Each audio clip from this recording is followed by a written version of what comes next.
उत्पादन से संबंध रखने वाले पौधे का नाम क्या है? रेशम उत्पादन से संबंध रखने वाले पौधे का क्या नाम है? भाई रेशम उत्पादन से संबंध रखने वाला ये पौधे का नाम क्या है? ए कपास, बी शहतूत का पौधा, सी अमलतास का पौधा, डी आम का पौधा। रेशम उत्पादन से संबंध रखने वाले पौधे का नाम क्या हो जाएगा भाई? कपास का पौधा, शहतूत का पौधा, अमलतास का पौधा या फिर आम का पौधा। तो इसका राइट आंसर क्या हो जाएगा भाई? इसका राइट आंसर हो जाएगा बी, राइट हो जाएगा। इसका राइट आंसर कौन सा आ जाएगा? बी, शहतूत का पौधा। रेशम उत्पादन से संबंध रखने वाला पौधा कौन सा हो जाएगा? शहतूत का पौधा। इसका राइट आंसर बी हो जाएगा। रेशम उत्पादन शहतूत के पौधे से प्राप्त किया जाता है। रेशम किससे प्राप्त किया जाता है भाई? शहतूत के पौधे से। तो इसी तरह से दूसरा क्वेश्चन हो जाएगा कि सीता माता वन्यजीव अभयारण्य मुख्यतः किस के लिए प्रसिद्ध है? सीता माता वन्यजीव अभयारण्य मुख्यतः किस वन्यजीव के लिए प्रसिद्ध है? ए शेर के लिए, बी उड़न गिलहरी के लिए, सी भालू के लिए, डी काला हिरण के लिए। सीता माता वन्यजीव अभयारण्य किस वन्यजीव के लिए प्रसिद्ध है? शेर के लिए, उड़न गिलहरी के लिए, भालू के लिए या फिर काला हिरण के लिए। तो इसका राइट आंसर क्या हो जाएगा? इसका राइट आंसर हो जाएगा ऑप्शन नंबर बी, सीता माता वन्यजीव अभयारण्य उड़न गिलहरी के लिए प्रसिद्ध है। किसके लिए प्रसिद्ध है? उड़न गिलहरी के लिए प्रसिद्ध है। और इसकी स्थापना कब हुई थी? इसकी स्थापना हुई थी 1979 में हुई थी। सीता माता वन्यजीव अभयारण्य की स्थापना कब हुई थी? 1979 में स्थापना हुई थी। और ये प्रतापगढ़, चित्तौड़ एवं उदयपुर के मध्य स्थित है। और यहाँ पर उड़न गिलहरी प्रसिद्ध हैं। सोचिंगा हिरन, एंटीलोप प्रजाति के सागवान वृक्ष आदि पाए जाते हैं। अगला क्वेश्चन, राजस्थान में पेट्रोल रिफाइनरी कहाँ लगाई जाने वाली थी? राजस्थान में पेट्रोल रिफाइनरी कहाँ पर स्थित है? पेट्रोल रिफाइनरी ए लिलाला, बी बायतू, सी पंचभद्रा, डी बाड़मेर। राजस्थान में पेट्रोल रिफाइनरी कहाँ लगाई गई? तो इसका राइट आंसर क्या हो जाएगा भाई? कमेंट बॉक्स में ज़रूर बताइए इसका राइट आंसर क्या होगा। राजस्थान में पेट्रोल रिफाइनरी कहाँ पर स्थित है? तो इसका राइट आंसर हो जाएगा ऑप्शन नंबर सी, राइट हो जाएगा। पेट्रोल रिफाइनरी कहाँ पर स्थित है? पंचभद्रा। पंचभद्रा कहाँ पर स्थित है? पेट्रोल रिफाइनरी कहाँ पर स्थित है? पंचभद्रा। और पंचभद्रा कहाँ पर है? बाड़मेर जिले में स्थित है। पंचभद्रा कहाँ पर स्थित है? बाड़मेर जिले में स्थित है। यह हिंदुस्तान पेट्रोलियम कॉरपोरेशन लिमिटेड द्वारा लगाई गई है और पंचभद्रा बाड़मेर जिले में स्थित है। इसमें केंद्र का कितना प्रतिशत है? केंद्र का क्या, इसमें हिंदुस्तान पेट्रोलियम का इसका कितना प्रतिशत है? 74% है। और राज्य सरकार का कितना? 26% राज्य सरकार का हिस्सा है। दोस्तों चैनल को सब्सक्राइब कर लें। अगर अभी तक किसी ने चैनल को सब्सक्राइब नहीं किया तो चैनल को सब्सक्राइब जरूर कर लें। फिर अगला क्वेश्चन, भारत में बाघ परियोजना कब शुरू की गई थी? भारत में बाघ परियोजना कब शुरू की गई थी? 1970 में, बी 1971 में, सी 1972 में, डी 1973 में। भारत में बाघ परियोजना की शुरुआत कब हुई थी? ये हुई थी 1973 में। 7 अप्रैल 1973 में भारत में बाघ परियोजना की शुरुआत हुई थी। कब हुई थी? 7 अप्रैल 1973 में हुई थी। कब हुई थी भारत में बाघ परियोजना की शुरुआत? 7 अप्रैल 1973 में हुई थी। क्लियर। फिर अगला क्वेश्चन, पांचवा क्वेश्चन है कि पशु पक्षियों को महत्व देने वाली शैली कौन सी है? पक्षियों को महत्व देने वाली शैली कौन सी है? ए बूंदी शैली, बी जयपुर शैली, डी उदयपुर शैली, डी देवगढ़ शैली। पशु पक्षियों को महत्व देने वाली शैली कौन सी हो जाएगी? ए बूंदी शैली, बी जयपुर शैली, सी उदयपुर शैली, डी देवगढ़ शैली। तो पशु पक्षियों को महत्व देने वाली शैली कौन सी हो जाएगी? इसका राइट आंसर होगा ऑप्शन नंबर ए, राइट हो जाएगा, बूंदी शैली। कौन सी शैली हो जाएगी? पक्षियों को महत्व देने वाली कौन सी शैली है भाई? बूंदी शैली है। और ये बूंदी शैली में उमेर सिंह का काल बूंदी शैली का उत्कृष्ट काल माना जाता है। कौन सा? राजा उमेर सिंह का काल बूंदी शैली का उत्कृष्ट काल माना जाता है। और पशु पक्षियों की शैली कौन सी हो जाएगी? ऑप्शन नंबर बी, राइट हो जाएगा, ए राइट हो जाएगा। कौन सी शैली हो जाएगी? बूंदी शैली पशु पक्षियों के लिए महत्वपूर्ण है। अगला क्वेश्चन, लंदन किस नदी के किनारे स्थित है? लंदन किस नदी के किनारे स्थित है? ए थेम्स नदी, बी नील नदी, सी डेन्यूब नदी, डी इनमें से कोई नहीं। लंदन किस नदी के किनारे पर स्थित? तो इसका राइट आंसर हो जाएगा ए, लंदन किस नदी के किनारे स्थित है? थेम्स नदी के किनारे पर स्थित है। लंदन किस नदी के किनारे पर स्थित है? थेम्स नदी के किनारे पर स्थित है। अगला क्वेश्चन, 13 ताली नृत्य किस अवसर पर किया जाता है? क्वेश्चन 7 नंबर है कि 13 ताली नृत्य किस अवसर पर किया जाता है? ए केला देवी के मेले में, बी रामदेव जी के मेले में, सी तेजा जी के मेले में, डी इनमें से कोई ही नहीं। 13 ताली नृत्य किस मेले में किया जाता है, यानी कि किस मेले का आकर्षक माना जाता है? 13 ताली नृत्य किस मेले में किया जाता है? तो इसका राइट आंसर हो जाएगा, कौन सा हो जाएगा? इसका राइट आंसर हो जाएगा बी, 13 ताली नृत्य रामदेव जी के मेले में किया जाता है। कहाँ पर किया जाता है? 13 ताली नृत्य रामदेव जी के मेले में किया जाता है। और यहाँ पर राजस्थान में कांवड़ जाति की महिलाओं द्वारा ये नृत्य, महिलाओं एवं पुरुषों द्वारा यह नृत्य किया जाता है और ये बाबा रामदेव जी की आराधना में किया जाता है। कहाँ पर किया जाता है? बाबा रामदेव जी की आराधना में, बाबा रामदेव जी के मेले में किया जाता है।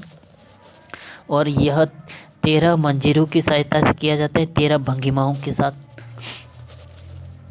अगला क्वेश्चन, 8वां क्वेश्चन है, कौन सा राज्य सभी ओर से भूमिबद्ध है? कौन सा राज्य सभी ओर से भूमिबद्ध है, यानी कि सभी ओर से भूमि से घेरा हुआ? कौन सा राज्य हो जाएगा?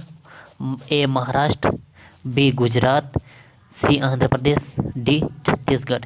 कौन सा राज्य सभी ओर से भूमिबद्ध है?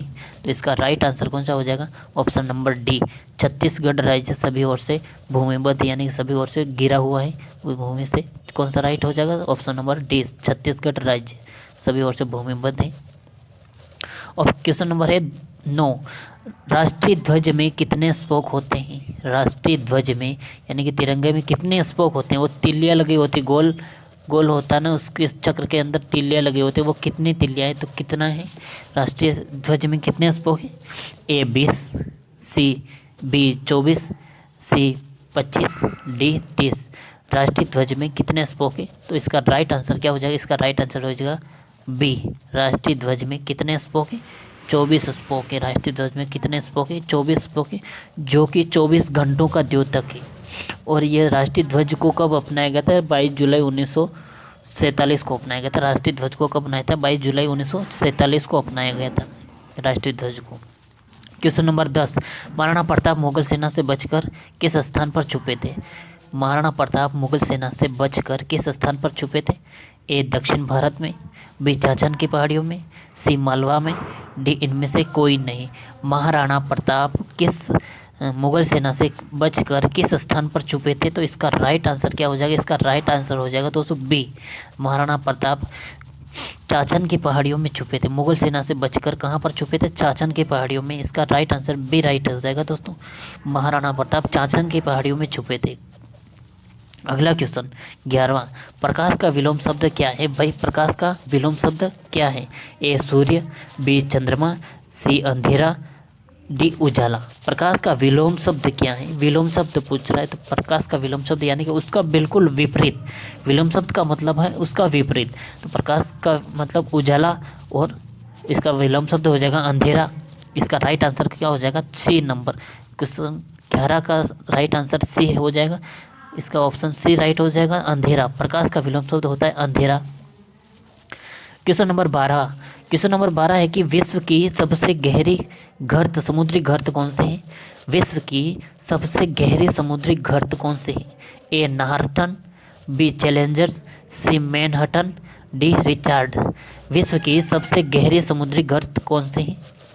विश्व की सबसे गहरी समुद्री गर्त कौन से है? इसका राइट आंसर हो जाएगा ऑप्शन नंबर बी राइट हो जाएगा। विश्व की सबसे गहरी समुद्री गर्त हो जाएगी चैलेंजर। कौन सी हो जाएगी? चैलेंजर, जो कि मारियाना गर्त विश्व का सबसे बहुत ही गहरा महासागरीय गर्त है और अधिकतम गहराई को चैलेंजर द्वीप कहते हैं। क्या कहते हैं? चैलेंजर द्वीप। लगभग कितने? 10,994 मीटर। कितनी हो जाएगी? 10,994 मीटर, 10,994 मीटर। अगला question number 13, Vasco D gamma Bharat में पहली बार कदम कब रखा था? वास्को डी गामा ने भारत में पहली बार कदम कब रखा था? ए 1398 में, बी 1498 में, सी 1598 में, डी इनमें से कोई नहीं। वास्को डी गामा ने भारत में सर्वप्रथम कदम कब रखा था? और वास्को डी गामा कौन था? वास्को डी गामा एक अफ्रीका के दक्षिण कोने से होते भारत आया था। ये था क्या बोलते हैं इसको, राजकुमार था, यानी कि तीर्थ करता है, घूमता घूमता आया था वास्को डी गामा। और एक कालीघाट बंदरगाह पर आया था। सबसे पहले कहाँ पर आया था वास्को डी गामा? कालीघाट बंदरगाह पर आया था। और इसका राइट आंसर हो जाएगा बी राइट हो जाएगा। वास्को डी गामा 1498 में भारत में आया था। कब आया था? 1498 में आया था। वास्को डी गामा भारत में कब पहुंचा था? 1498 में। इसका राइट आंसर हो जाएगा ऑप्शन नंबर बी राइट हो जाएगा। वास्को डी गामा कौन था? इसका कमेंट बॉक्स में इसका आंसर जरूर दे कि वास्को डी गामा कौन था और ये भारत में क्यों आया था, इसके बारे में ज़रूर बताएं। अगला क्वेश्चन नंबर 14, वंदे मातरम के रचयिता कौन है? क्वेश्चन है 14 नंबर का कि इसमें लिखा है कि वंदे मातरम के रचयिता कौन थे, यानी कि कौन है? वंदे मातरम के रचयिता कौन है? ए रविंद्रनाथ टैगोर, बी बंकिम चंद्र चटर्जी, सी अरविंद घोष, डी सुमित्रा नंदन पन्त। वंदे मातरम के रचयिता कौन है?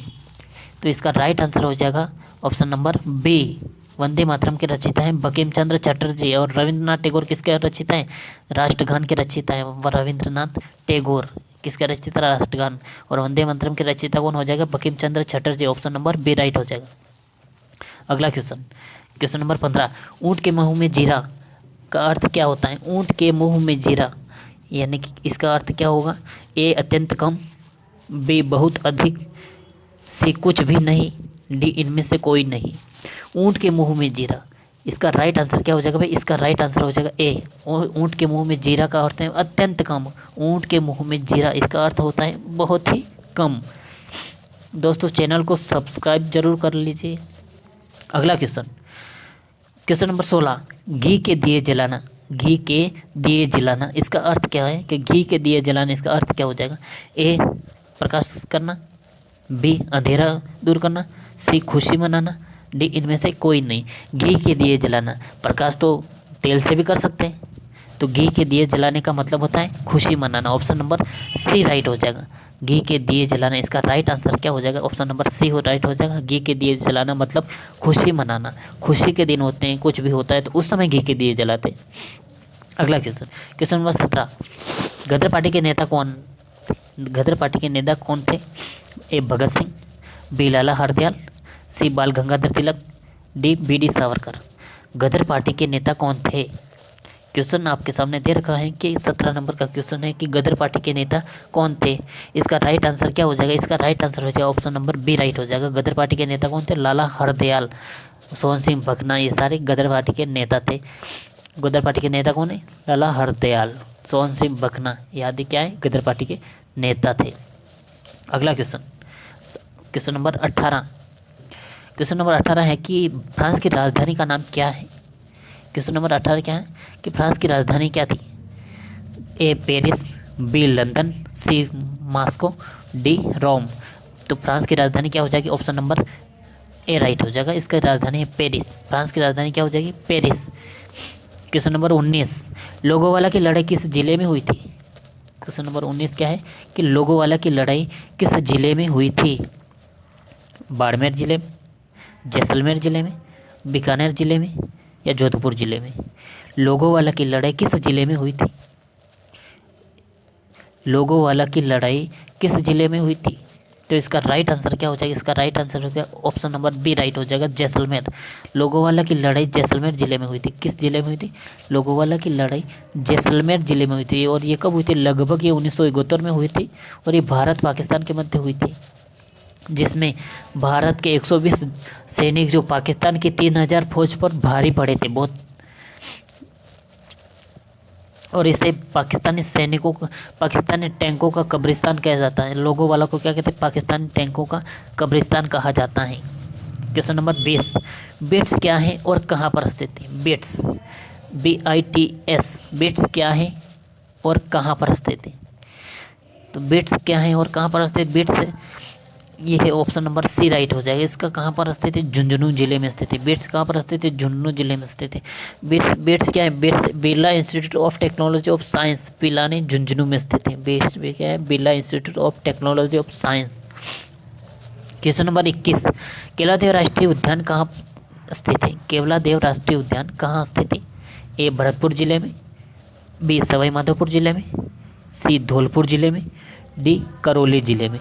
केवलादेव राष्ट्रीय उद्यान किस जिले में स्थित है? केवलादेव राष्ट्रीय उद्यान ऑप्शन नंबर इसका ए राइट हो जाएगा। केवलादेव राष्ट्रीय उद्यान भरतपुर जिले में स्थित है। कहाँ पर स्थित है? भरतपुर जिले में स्थित है।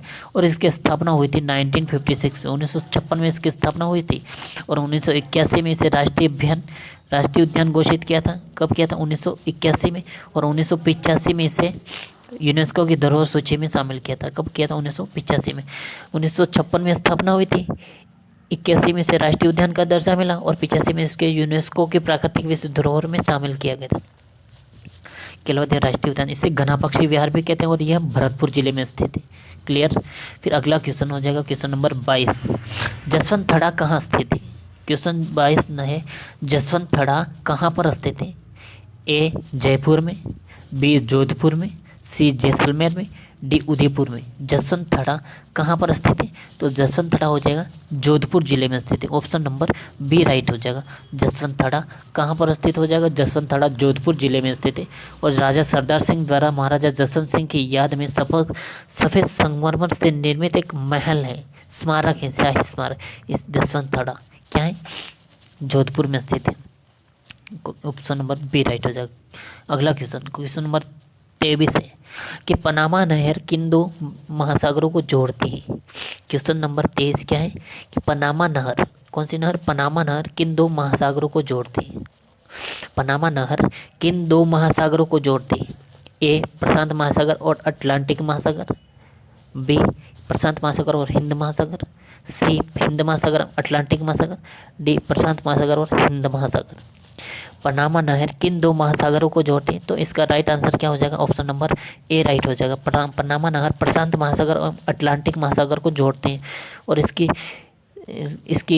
इस नहर की लंबाई कितनी हो जाएगी? 72 किलोमीटर लंबी है और 90 मीटर चौड़ी है। यह नहर कितनी? 72 किलोमीटर लंबी और 90 मीटर चौड़ी नहर है। पनामा नहर प्रशांत महासागर और अटलांटिक महासागर को जोड़ती है। अगला क्वेश्चन नंबर 24 है, ग्रेट बैरियर रीफ किस महाद्वीप के समीप स्थित है? ग्रेट बैरियर रीफ किस महाद्वीप के समीप स्थित है? Australia, B Asia, C Africa, D उत्तरी अमेरिका। ग्रेट बैरियर रीफ किस महाद्वीप में स्थित हो? तो इसका राइट आंसर क्या हो जाएगा? इसका राइट आंसर हो जाएगा दोस्तों ए, ग्रेट बैरियर रीफ किस महाद्वीप में स्थित है? किस महाद्वीप में? ऑस्ट्रेलिया महाद्वीप के। यह ऑस्ट्रेलिया महाद्वीप के पूर्वी तट पर स्थित है और ये विश्व की सबसे बड़ी मूंगे की चट्टान भी कहा जाता है इसे, great Barrier reef. Question number 25 और आपका अंतिम क्वेश्चन है 25वां क्वेश्चन यह है कि दोस्तों चैनल पे अभी तक किसी को सब्सक्राइब नहीं किया तो चैनल को सब्सक्राइब करें। कमेंट बॉक्स में ज़रूर बताएं कि ये क्लास आपको कैसी लगी और ज़्यादा से ज़्यादा दोस्तों तक शेयर करें और वीडियो को लाइक कर दें। क्वेश्चन नंबर 25 है, विश्व ओलंपिक 2016 में कहाँ खेले गए थे? विश्व ओलंपिक 2016 में कहाँ खेले गए थे? ए हेलसिंकी, बी ओसाका, सी कोपेनहेगन, डी वियना। विश्व ओलंपिक 2016 में कहाँ खेले गए थे? इसका राइट आंसर क्या हो जाएगा? इसका राइट आंसर क्या हो जाएगा दोस्तों? ये क्वेश्चन थोड़ा गलत है, इसका राइट आंसर इसमें से कोई नहीं। तो इसका राइट आंसर शायद रियो डी जेनेरियो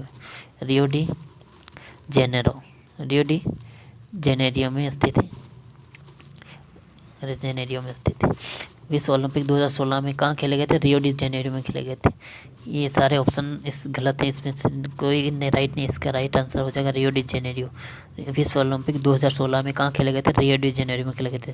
तो दोस्तों चैनल को सब्सक्राइब करें और इसी तरह की क्लास को देखने के लिए वीडियो को लाइक करें, कमेंट बॉक्स में ज़रूर बताएं कैसी लगी क्लास और चैनल को सब्सक्राइब जरूर कर लें क्योंकि इससे हमारा हौसला बढ़ता है। थैंक यू, धन्यवाद।